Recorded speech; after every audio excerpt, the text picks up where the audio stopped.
वसुंधरा का अपमान बीजेपी को पड़ेगा भारी। चुनाव में वसुंधरा को किया किनारे, समर्थक भी घर बैठे। राजस्थान में गुटबाजी के चलते बीजेपी मुश्किल में फंसी। राजस्थान में बीजेपी और कांग्रेस के हाल एक जैसे हैं। कांग्रेस सत्ता में है और सीएम की कुर्सी को लेकर वहां घमासान मचा हुआ है। बीजेपी विपक्ष में है, लेकिन यहां टकराव पार्टी के नेतृत्व को लेकर ही चल रहा है। राजस्थान में एक साल के अंदर ही विधानसभा चुनाव होने हैं और आधा दर्जन से ज्यादा बीजेपी नेता हाईकमान पर दबाव बना रहे हैं कि उन्हें सीएम उम्मीदवार घोषित कर दिया गया है।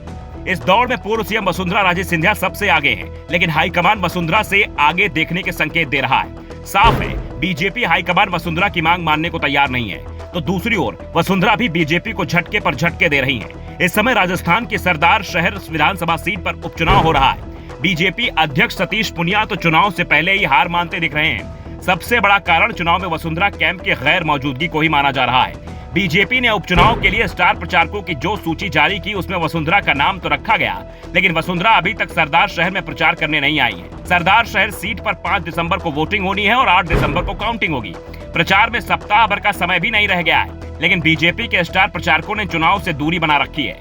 दावा किया जा रहा है कई स्टार प्रचारकों की ड्यूटी गुजरात में है, इसलिए वो उपचुनाव का प्रचार नहीं कर पा रहे हैं। लेकिन जिन नेताओं की ड्यूटी गुजरात में नहीं लगी है, वो क्यों नहीं आ रहे हैं? और सबसे बड़ा सवाल, वसुंधरा को गुजरात चुनाव प्रचार में नहीं भेजा गया है। राजस्थान बीजेपी में वसुंधरा सबसे ज्यादा लोकप्रिय नेता है, फिर भी वो सरदार शहर में प्रचार करते नहीं दिख रही हैं। वसुंधरा के प्रचार में न आने से उनका गुट भी प्रचार से दूर दिख रहा है। इसका नुकसान बीजेपी उम्मीदवार को होते दिख रहा है।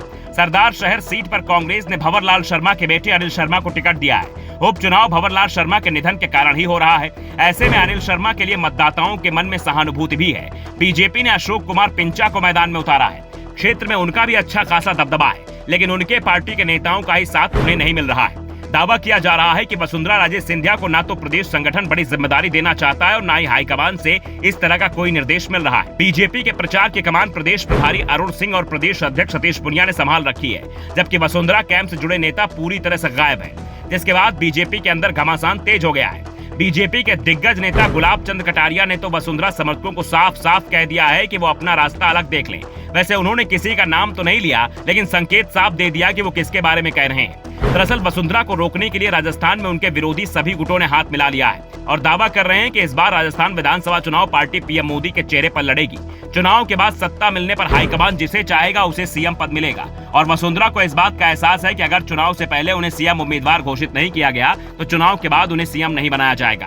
हाईकमान किसी और के नाम पर मुहर लगा देगा। बीजेपी के अंदर चल रही इस लड़ाई का असर सरदार शहर में चल रहे चुनाव प्रचार में भी दिख रहा है और सतीश पुनिया तो ये पहले भी कह चुके हैं कि उपचुनाव में तो कांग्रेस ही जीतती है, बीजेपी के हाथ तो कम ही बार जीत आ पाती है। ऐसे में इस बार भी कांग्रेस जीत जाए तो किसी को ना तो आश्चर्य होना चाहिए और ना ही पार्टी को इसकी चिंता करनी चाहिए। यानी साफ है, पुनिया पहले ही हार मान चुके हैं और वसुंधरा कैंप की चुनाव प्रचार से दूरी बीजेपी की मुश्किलें और बढ़ा रही है। Bureau report, the Navdarpan news.